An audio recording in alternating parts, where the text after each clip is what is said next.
부파공작원의 현실.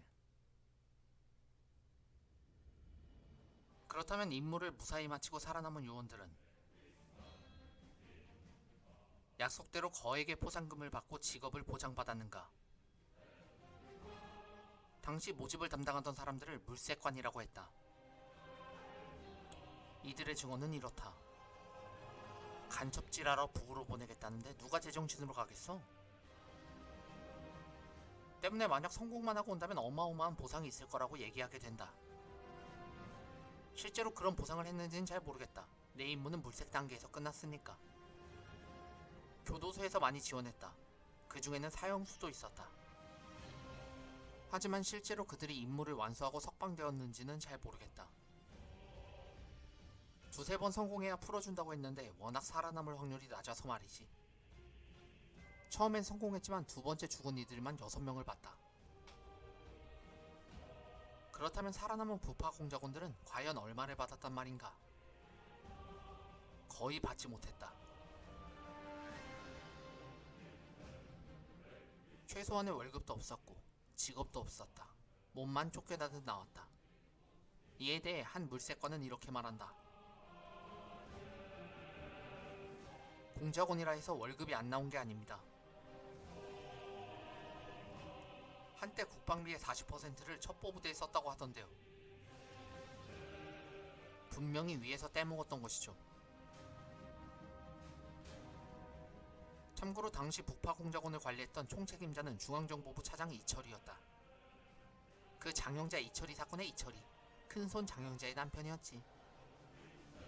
이철이와 장영자의 모습이다.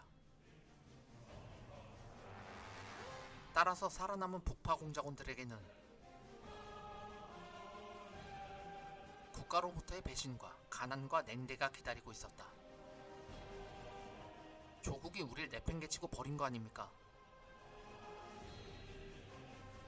게다가 북파 경력자라는 낙인과 출국 금지자라는 꼬리표가 달려 취업도 쉽지 않았다. 해외여행이 금지된 건 물론 여권에도 빨간 줄이 그어졌다는. 온몸이 고라 후유증에 시달려 마땅한 직업도 없이 살았습니다. 대한민국에서 파견한 간첩인데 북한에 갔다 왔다고 해서 내가 어떻게 간첩인가? 사회 부적응자라는 낙인.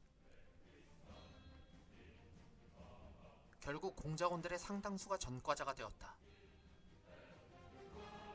삶과 죽음이 오가는 처절했던 세상에서의 경험이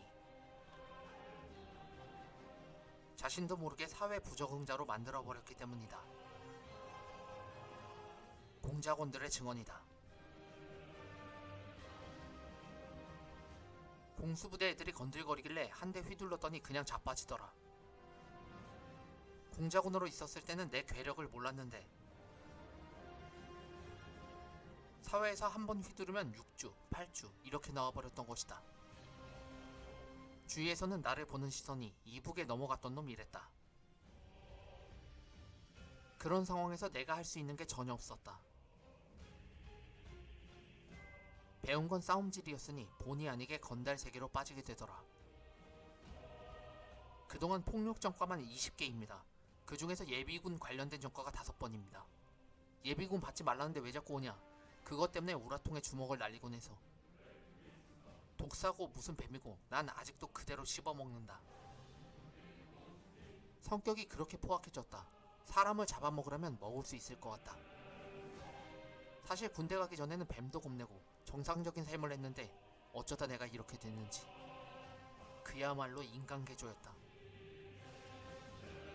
하지만 이들은 자신이 사회 부적응자라는 것을 받아들이는데 긴 시간이 흘러야 했다. 오죽했으면 괜히 나왔다는 생각이 들 정도입니다. 내 인생은 포기했습니다. 한 달에 20일은 웁니다.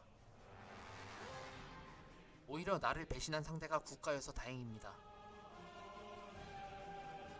국가가 아니었다면 난 벌써 뭔가 저질러서 내 인생도 끝나고 상대방 인생도 끝났을 겁니다. 상대가 국가였기 때문에 내가 지금까지도 살아있는 겁니다. 하지만 그런 그들도 마지막에는 이렇게 말한다. 조국이 우리를 버렸더라도 우리는 조국을 버리지 않았습니다.